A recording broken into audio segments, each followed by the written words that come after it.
So here we've got our DC41, and what I've done is I've got it up on the bench here, and I just put it on its side to support it. Now the first thing I'm going to do, and when it comes to maintenance, is I'm going to check and replace the filter that's inside the ball on the 41. So to do that, you don't have to, but I'm going to just to make it easier, I'm going to take the power head off.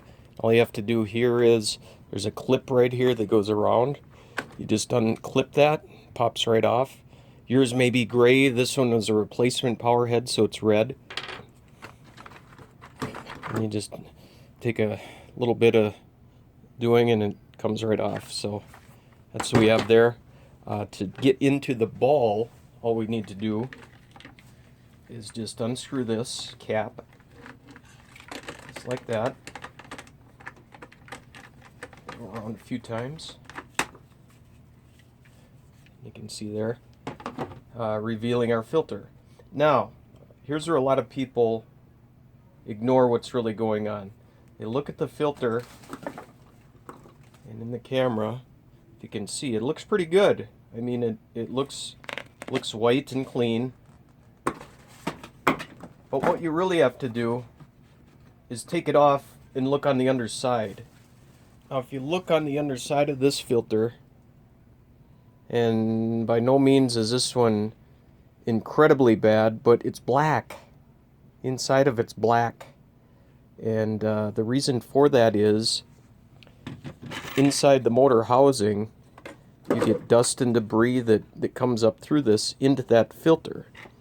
And so it's blowing up this way and capturing on this side. So the filter, take your filter off and look at it. If it looks excessively dirty in here, like this one, we recommend replacing it, especially if you got pets in the house. The reason being is this is a washable filter according to Dyson.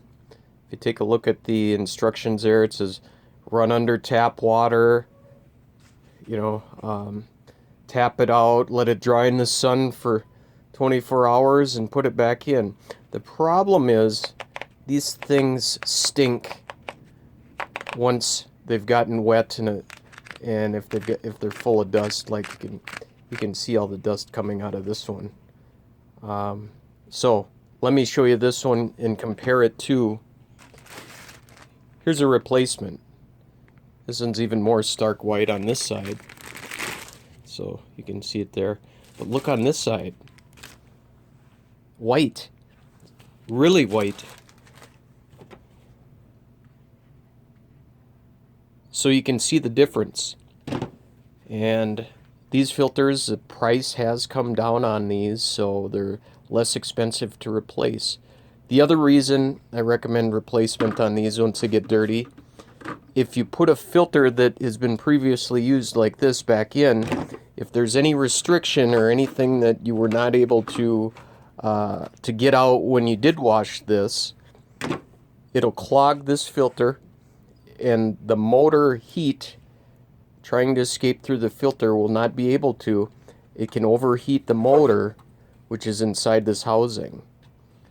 And if you overheat the motor and kill the motor, your vacuum's essentially dead. So when it comes to maintenance on the filters, this is a big one. This is the main thing on these DC41s that you need to look at, because it is very important to put in a filter that's clean.